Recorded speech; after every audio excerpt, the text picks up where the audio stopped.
No more talk, no more conversations. We can read the writing on the wall. Welcome back, folks. My friends, we want to talk about getting into action. We want to talk about changing our political structure. We want to talk about changing our values and goals, not those of the people who have all the money, but of those people who have been struggling their entire lives just to stay ahead, some even just to stay even. And of course, we know about those who don't have anything. They're living out in the street. In the richest country in America, this is a tragedy. Uh, it's a crime against humanity that people in this country, and there are many, and we'll talk a little bit about that today, who don't pay their fair share. Uh, Billionaires who pay less taxes than their secretaries. Um, Religious propagandists who have two jet planes and 55,000 square foot mansions and don't pay any tax at all. Um, and it goes on from there. And it's not a pretty sight, but most of us are aware of what's happening. The question is, what do we do about it? Well, nomoretalk.com is about that. It's about what do we do about it.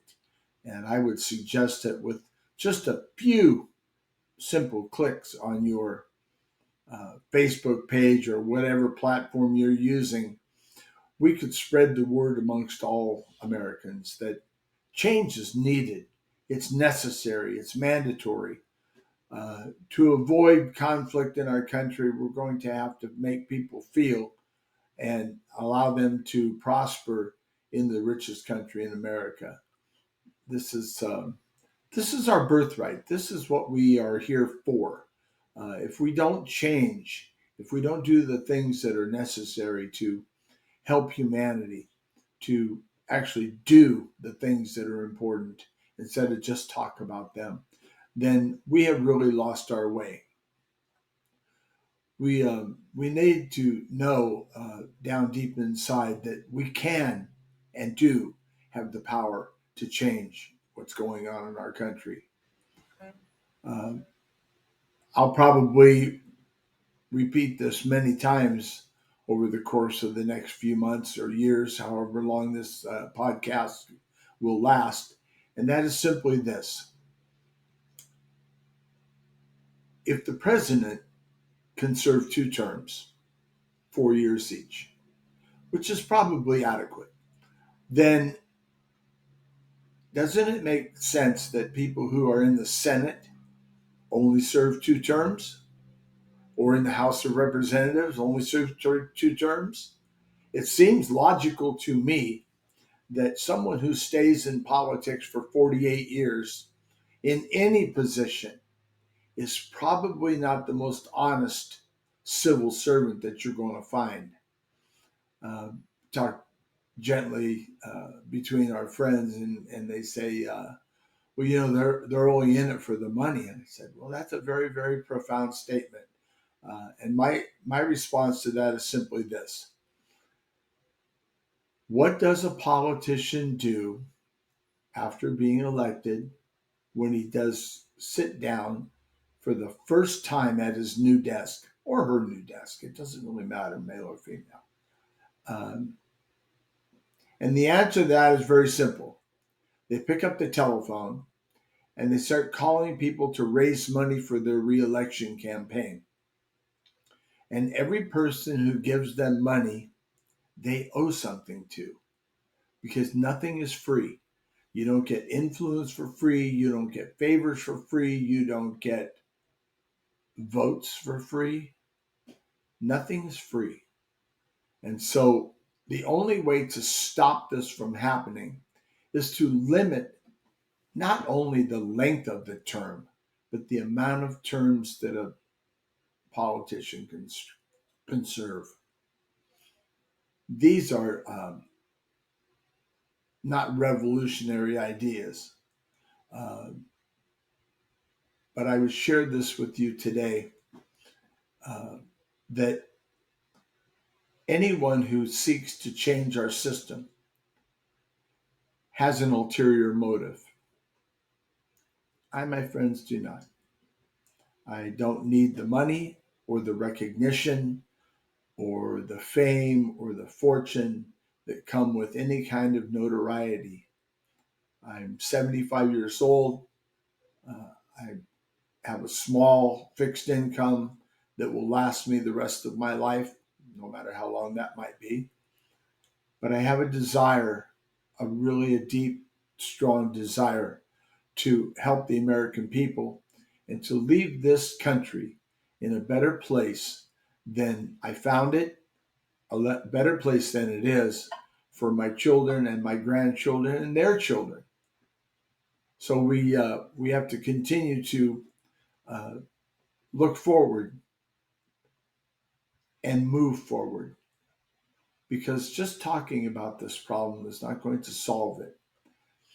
We'll find out in the next few months whether or not we can get enough solicitous help from the American people to possibly have a gathering. Maybe we'll have 10, maybe we'll have 10,000, but we'll have a gathering. I'm in Southern California, and we have a lot of right-minding, thinking people here who might possibly join us in our quest to make things different. And as I told you in the previous podcast, all of this has come from one place, and that was a song that I wrote several years ago called No More Talk. And it talked about Rodney King, and it talked about the Watts riots, and it talked about all the politicians and the clergy and all of the talking heads that you hear every day uh, saying how things have to change, and why we don't have what we need and all of the rest of it. And the truth is that uh, talking actually doesn't amount to much. We still have most of the same problems that we had then. I suspect that we will probably continue to have those same problems in the future. Poverty, homelessness, racism, all of the things that we know in our hearts are wrong. But when we're alone, or when we're just with a couple of our friends discussing it, it feels so helpless that we can change anything for the positive, change anything for the better. So we're going to talk a little bit about that as well. If you have any kindred spiritual feelings about what I'm doing here, please tell your friends about this podcast. Not sure how to do it, but if you can like it and subscribe to it, that would be terrific. What I'm told by uh, my technical supervisor is that this podcast will show up on all of the normal platforms: Spotify, YouTube, and all of the other platforms that are available through my web host. So I'd like to thank our sponsor, Bodhi Tree Home Cleaning. They're here in Southern California. A very nice group of people who do a wonderful job cleaning your home. They will also clean your office. If you mention nomoretalk.com, they'll give you $50 off your first cleaning.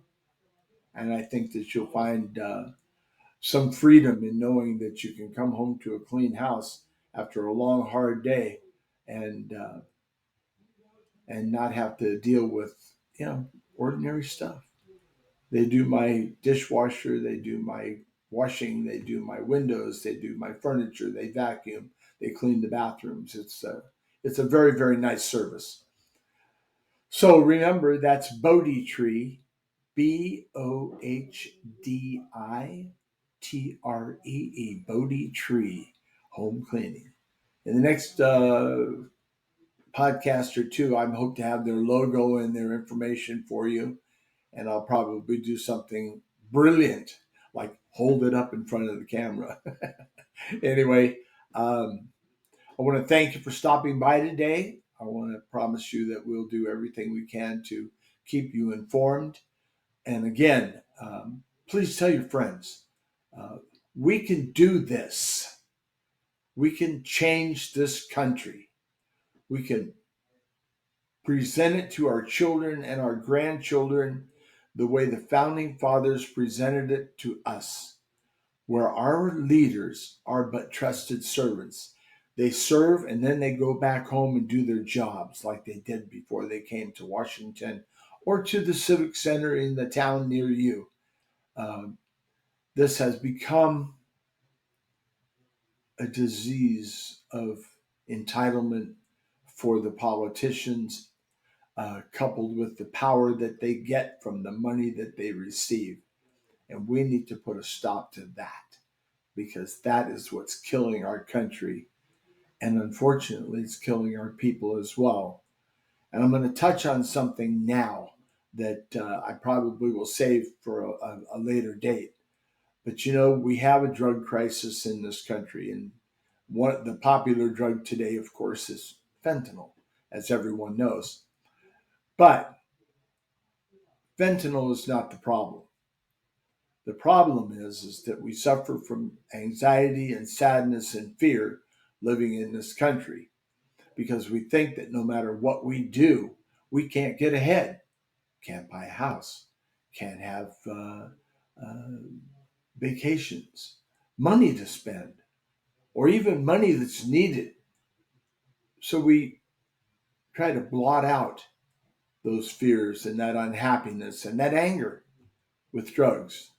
And fentanyl, again, is one of the cheap killers in our society. And so blaming the drug is pointless. But fixing the problem has promise. So let's go for promise over pointless and stay together. Tell your friends, and I'll see you again soon. Thank you very much.